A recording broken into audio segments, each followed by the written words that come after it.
Welcome to Figure Eight, where we feature inspiring stories of women entrepreneurs who have grown their businesses to 7 and 8 figures revenue. If you're in the mix of growing a bigger business, these stories are for you. Join us as we explore where the tough spots are, how to overcome them, and how to prepare yourself for the next portion of the climb. I'm your host, Julie Ellis. I'm an author, entrepreneur, and a growth and leadership coach who co-founded, grew, and exited an 8-figure business. This led me to exploring why some women achieve great things. And that led to my book, Big Gorgeous Goals. Let's explore the systems, processes, and people that help us grow our businesses to new heights. If you're interested in growing your business, this podcast will help. Now, let's get going. Hello, and welcome to this episode of Figure Eight. Today, I am joined by Rob and Todd. And in the 1980s, Rob's dad was upset when she bailed on university.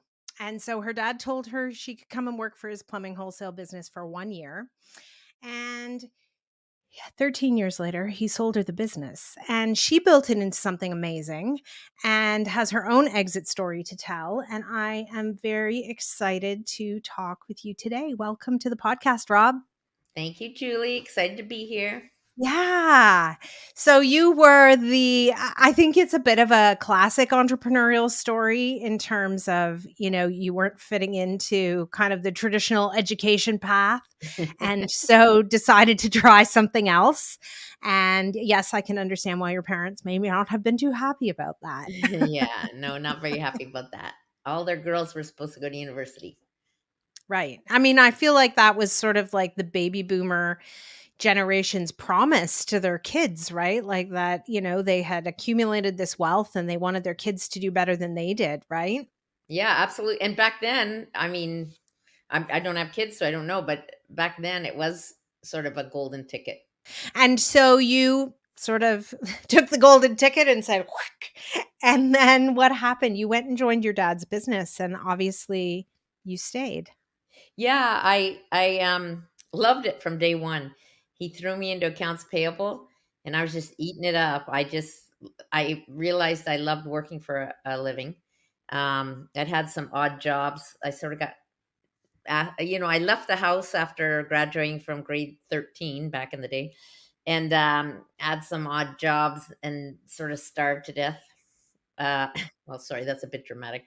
But I definitely had trouble making ends meet. I was buying grapefruit for a dollar and not paying my rent and things like that. And then, yeah, I came home. And so I graduated in June or whatever. And I came home in January and said to mom and dad, it's not working. I can't do it. And that was a great lesson. I mean, it was tough love, but I mean, gentle tough love. Let's be honest. I always had a nest to come back to.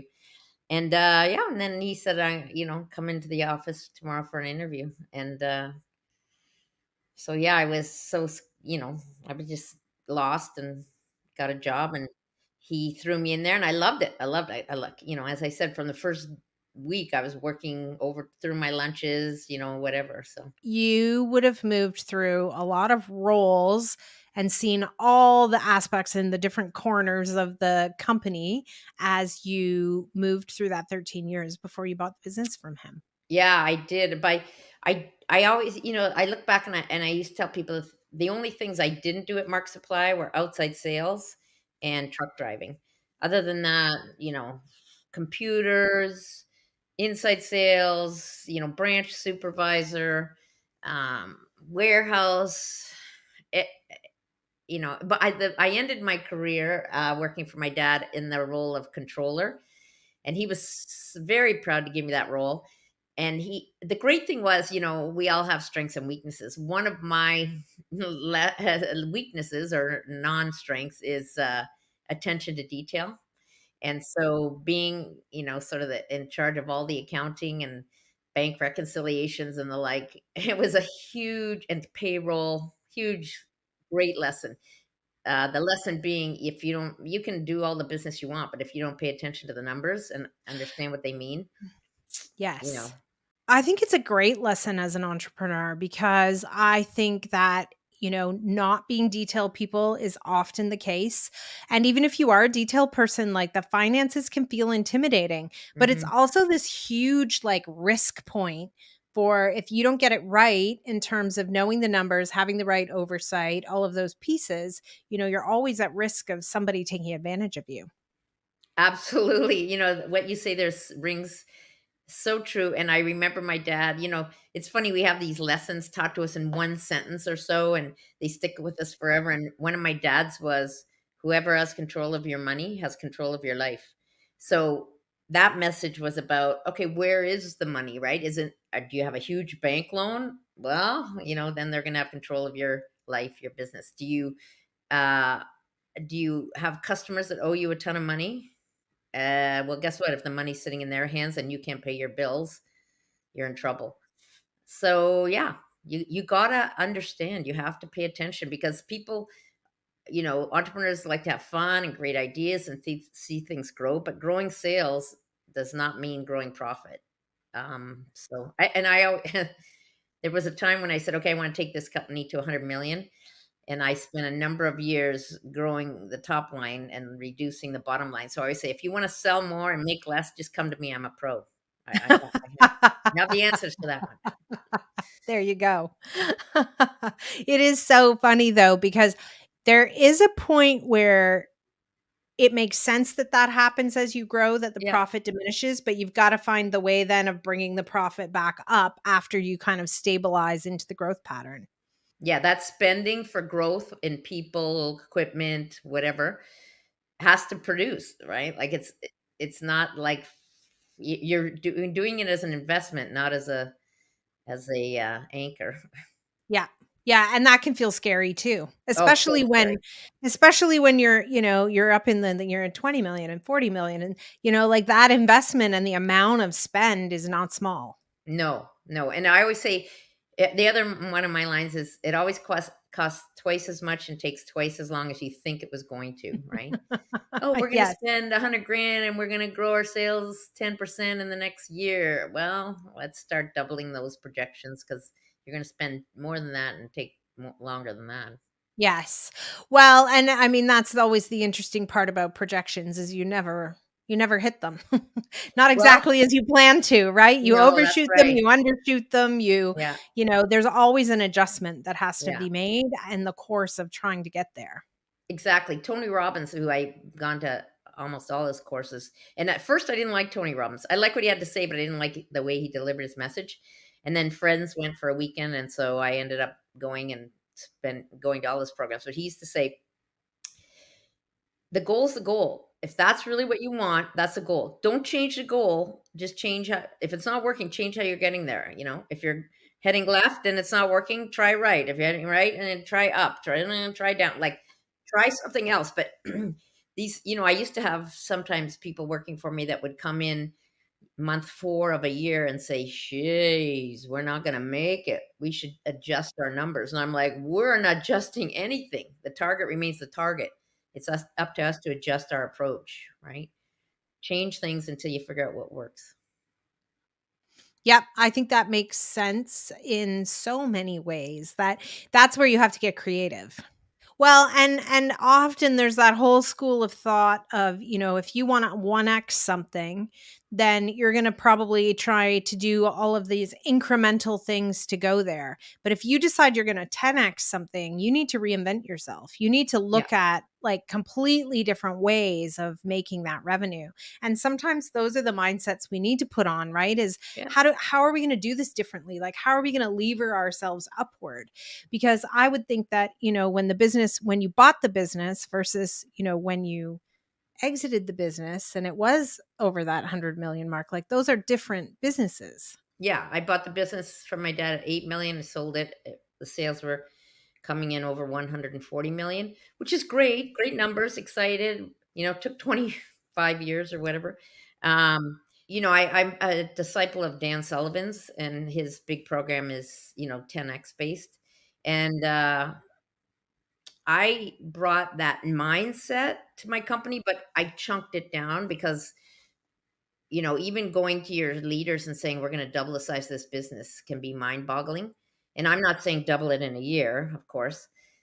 So we did bring the 10X program into my company, but I picked spots for it. Like, let's say we took on the Kohler line, and in the first year, I'm just going to throw out stupid numbers because I don't remember them, but let's say we did $1 million of Kohler. Then I'd say, okay, our next target is 10 million. But what I said is, I'm going to let it be cumulative, meaning we don't have to do 10 million in 1 year. Someday, hopefully, of course, we will. So next year, how far can we get? Can we get to 2.5? Can we get to 5? Right? But that and bonus accordingly. So we even had logos, 10x Kohler, and had shirts and hats, and the whole goal was to get the team focused on ideas about and talking about how do we 10x this Kohler number. Of course, if it took 10 years to get to 10 million, you didn't do anything. You were still selling a million a year. So the Right. goal So is to, that's if you do it in 3 and you go, yeah, 1 and 3 and 6 or something, then great. But yeah, we yes, crushed it, it's right? Like, yeah. so yeah. And that was my way of, because sometimes an entrepreneur can come into their business and blow their people's minds to the point where people get scared and turtle or run. So, you have to, all these philosophies are awesome, and these business coaches and thought mentors, and I love them. But at the end of the day, it's your business. You got to walk in there and figure out how you're going to manage it, bring it in and make it happen and have it be exciting, not what's happening. And yeah, and it makes me think about 2 things what you're saying, like, so 1, 25 years of overnight success, right? I Yeah. mean, that's always people are amazed at over 140 million in revenue, like, wow, but yes, 25 years. On the other hand, though, that is still remarkable growth levels year over year over year over the course of 25 years to grow the business to that level. Yeah. And I was fortunate. I had my big thing is, and I've said this many times, is to do what I did in high school, which is figure out who the smart people are and hang out with them. Right. Yeah. The other, challenge sometimes business owners have is they think they have the answers to everything and aren't prepared to, ask. Like, I'm not a logistics expert, so I have 9 locations, 26 trucks or whatever. Why am I coming up with all the answers as far as that? No, I hire the expert, and I pay them well and ask them to implement their ideas, support them where I can, and then we all have to cry when things don't go as planned, but then pull up your pants and keep going. Start again. Yeah. Exactly. So how do you feel like, I mean, you've talked to me before about investing in your own leadership and what it was Mhm. like on the journey as the business grew and how you needed to grow to be able to stay up on that. What was that like for you? Because I think it was deliberate that you It was. knew you wanted Absolutely. to Yeah. improve. Yeah, absolutely. So that was really where I think for me as a business owner, I had my fun, right? I went out and, Tony Robbins, Dan Sullivan. I went to Dan Sullivan's program like for over 20 years. I found it, I think, a financial guy, because he used to do a lot of people that took his course were financial people. And my financial guy came and said, "Oh, there's this guy named Dan Sullivan in Toronto and Chicago, and he says if you stay, the sort of the claim to fame is if you stay in this program for 3 years, you double the size of your business and double your days off."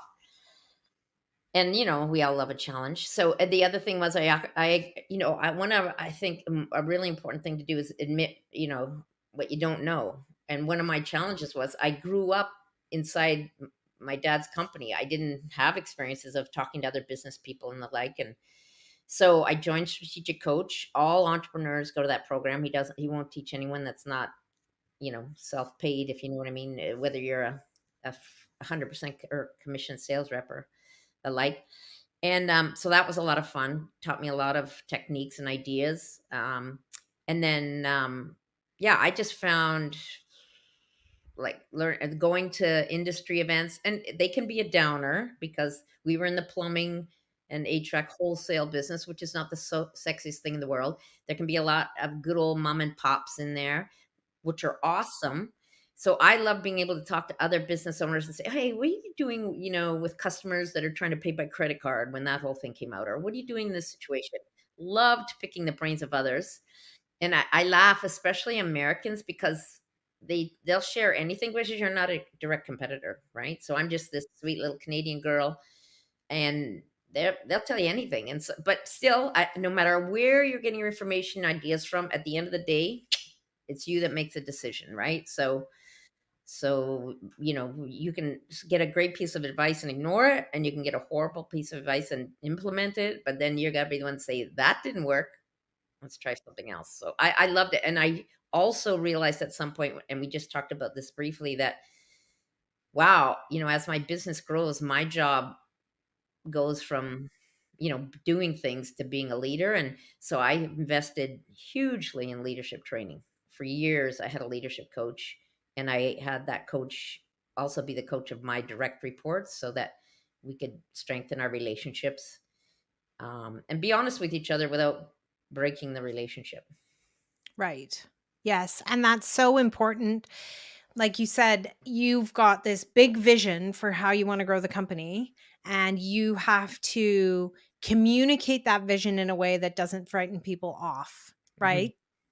And Yeah. so I think that's where, yeah, having that leadership coaching for the group of people can really help everybody to be on that same page and to think, to understand how they're each person's thinking and what they're bringing to the table.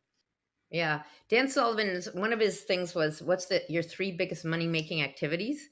And I said, having strong, good relationships with my key employees, my key customers, and my key suppliers, because those are the triumvirate that makes this thing happen.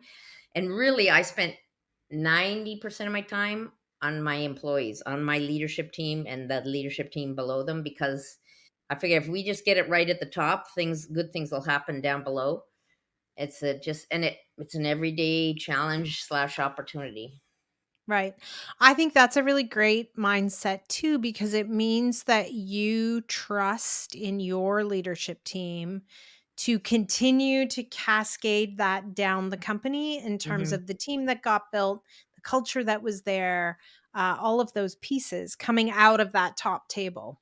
Yeah, and I talked with them and was sort of like, I would send weekly messages out to the whole company through our interim message system. I'd do videos, I'd go to the branches and have open conversation with the teams in the various locations. So when I bought the company, we had just opened our third location. And when I sold it, we had nine locations and three showrooms. But that communication is so important. And you know, when things are going wrong, get out there in front of your team and take it on the chin and say, "Yeah, this is not good, and none of us are happy right now. But here's what we got to do to fix it, and I need your help." Right?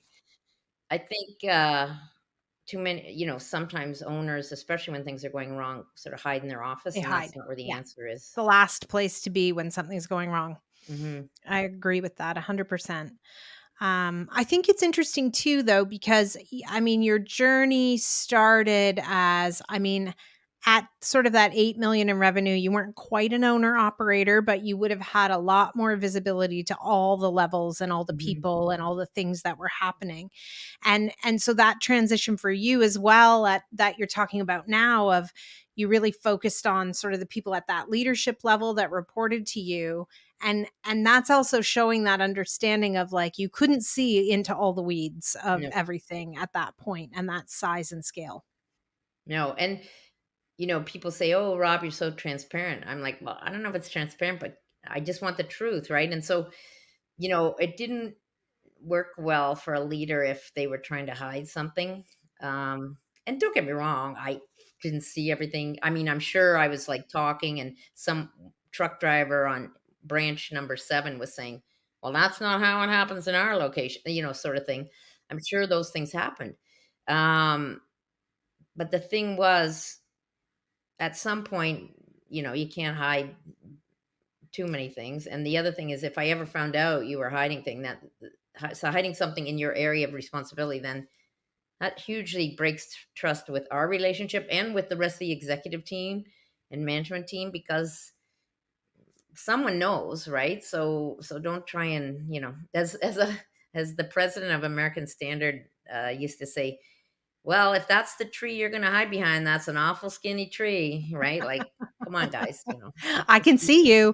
yeah, like, let's just be honest here and say, Yeah. oops, is this a problem we're going to fix or just admit? Right. Yeah, and I think it's interesting, like, that you articulate that in some ways because in a lot of ways, it's how business should be, but I think Yeah. it isn't It's always. painfully honest.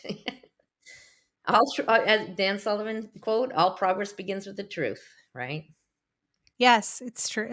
That is Yeah. true. Yeah. Yeah. And so you have now sold the business, about almost 3 years ago or Yeah. around 3 years ago Yeah. now. Yeah. Um, 3 years ago, last week, I guess it was. oh my gosh. Okay. Yeah. So we're on like the 3rd birthday here Yes, of we are. you. And so, I mean, I can't imagine when you bought this business from your dad that he or you could have ever imagined you could do with it what you did. Hmm. I mean, that is just an incredible journey. Yeah. So fortunate. I mean, not a smooth journey, but exciting nonetheless. Nonetheless, and great people and great mistakes and bad people I held on too long, and but that was my job, is to figure out who the team is that's going to take this to the objectives, and then help them along the way, or carve them out of the herd if I have to. So, and my dad, my sisters would say, you said to me, and many people have, your dad would be so proud of you, which is really nice to hear. He told me he was proud of me before he passed away, which was nice. But I agree. I don't think he or I imagined that it would get to where it got. And I probably wouldn't have had those objectives to get to 100. My number was 100 million, uh, a significant profit at 100 million. And I wouldn't have had those if I hadn't been going to things like the strategic coach, which gets you thinking, thinking, thinking. I think a lot of business owners are sort of looking at their shoes, looking at their current Yeah, the business. heads down, Yeah. worrying about the day-to-day problems Hmm. instead of the head up thinking about the longer term big picture future. Yeah, absolutely. And you got to connect the two, right? You can't just be head in the clouds. You have to realize what's going on day-to-day business, but you got to, okay, here's where I want to go. What are the steps? And the steps might go left, and I thought they were going to go right, but you got to be thinking. Yeah, and it's where, like, it's where I think there are two, I'm sure there are more shades of this, but there are two kinds of entrepreneurs. There's the person whose head is in the clouds and needs to work more on their attention to the steps and the appreciation of that. And then there are people who could stand and look at their shoes all day because they're seeing all the steps. They're not Hmm. always seeing the like idea piece coming in. Yeah. And again, I want to remind your listeners, I ran a very boring old company and a boring old business, which is plumbing distribution, selling toilets, selling furnaces, selling air conditioner. We weren't like, we're going to be a unicorn. Right. It's just, No, I but mean, that's it's fun to watch those things happen, but I can't even conceive of how to make that happen. right. Yes. But I think on the other hand, there's just something about like you had this great business in this sort of innocuous place that people wouldn't necessarily think of, and you were able to do amazing things in Yeah. terms of And how you grew it. yeah, a really quiet old business, lots of competition. Um, commodity business. We all sell the same copper pipe. We all sell a toilet, whether it's, Kohler, American Standard, whoever's. So, the goal is to figure out how to get people to buy it from you. And that's where, all right, we used to spend a lot of time, our sales reps, we'd say, yeah, of course they can buy it anywhere. And yeah, if you just want to sell for the lowest price, I would say, well, why do we need you? We can just let them buy, get a automated answering system saying, what do you want to pay? Right? Yeah. So it's a lot of work. And the other thing I spent, and my team spent a lot of time on, was figuring out how to find efficiencies. I think you and I talked about this previously, but some people, want to sell $1, and no matter what falls out the bottom, sell more $1, and you'll make more money. Mine was, how efficiently can we sell $1? How much of that can we keep at the bottom? And it wasn't through, cost cutting, whatever. It was through, and it sounds like a euphemism, but it's through efficiency. So we bought a program that looked at our pricing and figured out where, you know, if customer A buys 5,000 of these widgets a year, he's going to want a great price for it. But that doesn't mean that great price needs to go to customer PQZ who buy 4 of them a year. The challenge and the mindset of your people who are answering the phone is they know that that thing sells for $1 to the big client, and no one should want to pay more than $1, so they'll tend to quote them $1. So we bought a program called Strategic Pricing Associates, I think is the name of the company. And it would we download all our system pricing and twice a year, I think it was, and then suggest it would suggest new pricing, which was impossible to do by hand, right? Yes, there's no way. And yeah, and then we'd sneak in, candidly, non-value known pricing. So if a customer bought this 3 times a year and didn't really pay attention to it, yeah, he would pay $3 instead of $1.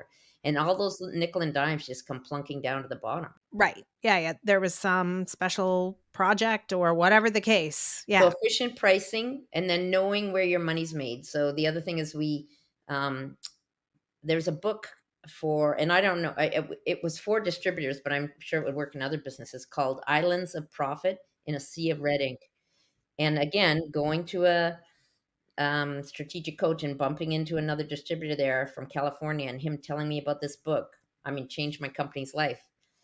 And really what it does is allow you to evaluate who your most profitable customers are. And again, these are words that Canadians don't like to share with their client base and their employees because they don't like to know that. No one does, I guess. But yeah, figuring out where your money's made and then making sure you put your resources towards it.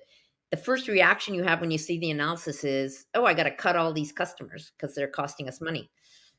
Not realistic because they're actually paying, keeping why you have 26 trucks and like things and why you have 9 locations. But he's the and I think his name is Michael Burns. I'm not sure if that's Jonathan Burns. I think it is actually, is going and protecting your key clients, the Your ones that are big making you the clients. most money. Yeah. We used to use the analogy, you've got a empty wheelbarrow and people are filling it with money as you go along the year, and then, or your customer base, and then some customers are taking out of your wheelbarrow. So your key is to make sure those people that are putting in your wheelbarrow are well looked after, because if they step aside and look at a competitor and start buying there, you just got a big punch in the face. So, Right. and it Your was great wheelbarrow just because got a then, lot lighter.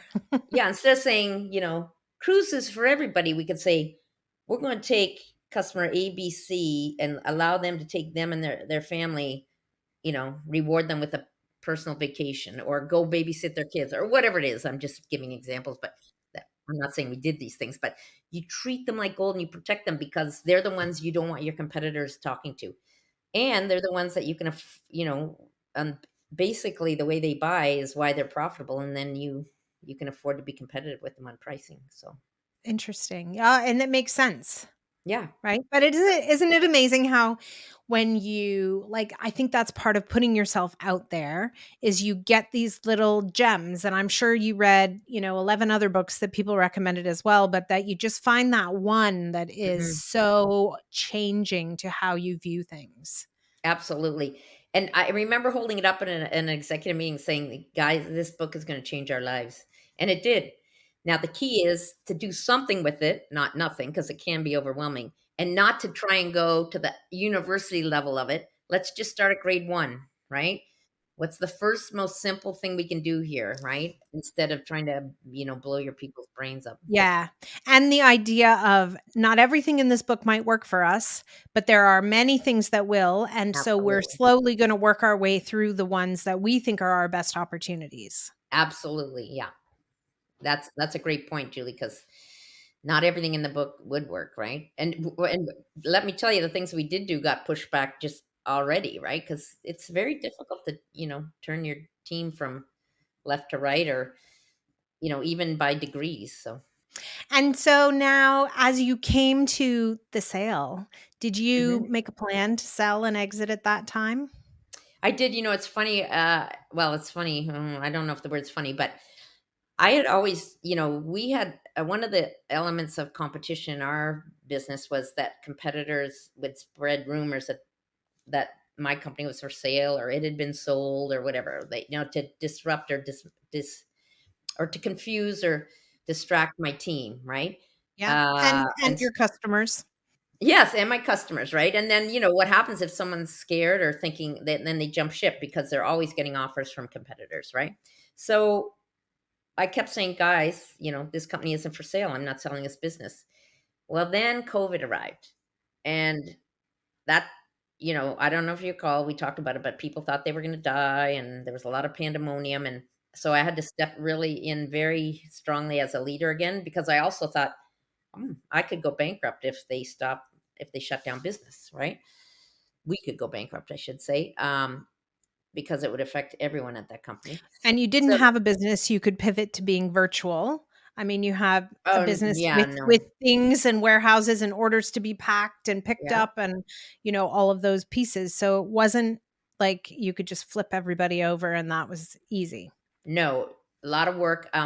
So, and the team was excited when we were considered essential and got to stay open because we supply plumbing and HVAC equipment.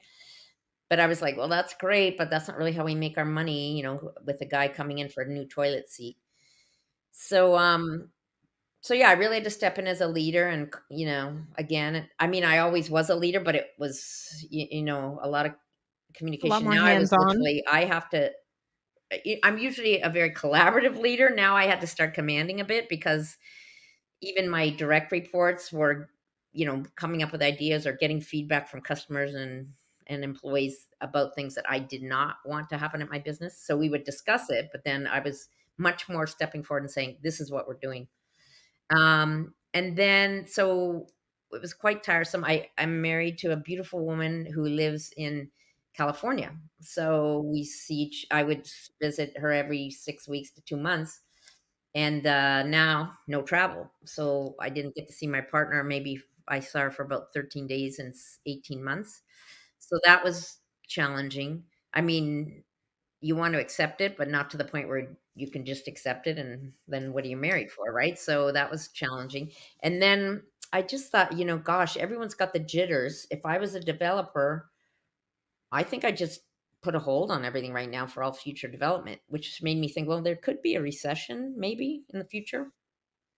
And of course, the government was handing out money like mad. And I thought, well, they're never going to lower capital gains. So it was kind of a mix of all these little messages and ideas and experiences that said to me, I think this might be the time to look for and one big element was because supply and demand finally turned and there was much more demand than supply, we were making some very nice profits. So I went to my finance guy, Curtis, who has been with me, gosh, maybe 30 years now, but it was 22 years back then. And I said, Curtis, I think it might be time to sell this business. I know I always said I wouldn't, and I never would, but this could be it. And so yeah, we went out and looked for a broker, and I would always encourage people, if you can get a broker to work with you, and go and do your search for a broker, and because they are the middleman, and they send your messages across the bow to the other team without it becoming personal. I know there's a philosophy that you put two owners in a room and things are going to work out. I've never had that experience personally. I've worked for tried to buy a lot of companies over the years, and it hasn't worked out because they wanted me to pay for the retirement, not for what their company Mhm. was worth. But Mhm. yeah, it worked out beautifully. I'm very fortunate. And back then there was no travel or anything, so we sold it to an American company, and we did it all online, all through Zoom. They We went out and had a videographer take videos of our facilities and do a walkthrough with our VP of logistics and operations, and but they never set foot in any of our buildings before we sold it. That's amazing. Mhm. Really, when you think about it, because they would wanna be checking the inventory and confirming things and, like, all of the pieces that go into that due diligence process. It's pretty big. Yeah, it was a big transaction all online, and so I have to commend everyone on all sides, the lawyers, the accountants, and the 2 companies, because big project. And so what happened to you after that? Did you stay on for a while or did you leave fairly quickly? No, it's funny, one of my I things was, I always said, "If I sell this company, I'm gonna have to walk away because I can't see anyone else raising my child or managing my child. And I also didn't, and I knew because, I'm someone who wants to speak the truth coming out of my mouth, that if they asked me to do something Right. I didn't agree You with, would I struggle. could never fake it, right? So I just, part of the deal was, yeah, I announced and the next day I'm done. And it was great for me. I think it was great for the president, who turned out to be my finance guy who took over. But I think I hurt some people's feelings for sure, because they were like, oh, you know, we used to see What? you every day, or we used to hear from you every day, or, you didn't come and do a farewell tour and whatever. So I think I kind of hurt my team a bit that way, but I can't take it back now. No. No. And I'm sure they missed feeling like your steady hand of leadership after all of that time as well, right? It is a big time of transition when It you is, when yeah. you have an acquisition, and to have you go so quickly would have been shocking for them, for sure. Yeah, and in my mind, I justified it by saying it's good for the new president to be able, who, by the way, had been with the company many years already. It wasn't like they were being handed off to a stranger. The owner was a stranger, but they were in Chicago. But, yeah, I think so. It was kind of, yeah, it was a big adjustment for them in a very, like, Short ripping the period of Band-Aid off time. style. Yeah. And it's as I say this, I harken back to my dad when he sold me the business, walking into the management team, 6 guys and me, and him saying, "I've sold the company to Robin. She's now the president, and she's now your boss," and walking out. So, kinda did that, but So maybe you are a little like your dad. yeah, well, this is what they say. The reason you have, is because Yeah, you're more because alike you're alive. than not. So, Mm, that's good. yeah. Well, what an amazing company you built, and amazing opportunity for the team, your leadership team, when you exited, to really step up for the new owners as well, even though it may have been a hard time at that moment. It was, I mean, the direct reports knew, the next level down, and everyone from there down didn't know. But it was an opportunity for them, and they were, I mean, let's be candid, used to it, because as I said, I'm not yet an expert in your area of responsibility for this business. So you're, the quote unquote president of operations. You're the quote unquote president of finance. Da, da. So you need to, step up and take these responsibilities, and take the responsibility for the failures and the victories. And so they were used to that responsibility, and they liked it. You hired them as an expert and you treated them as one. Yeah, Yeah. exactly. And it was up to them to perform as one.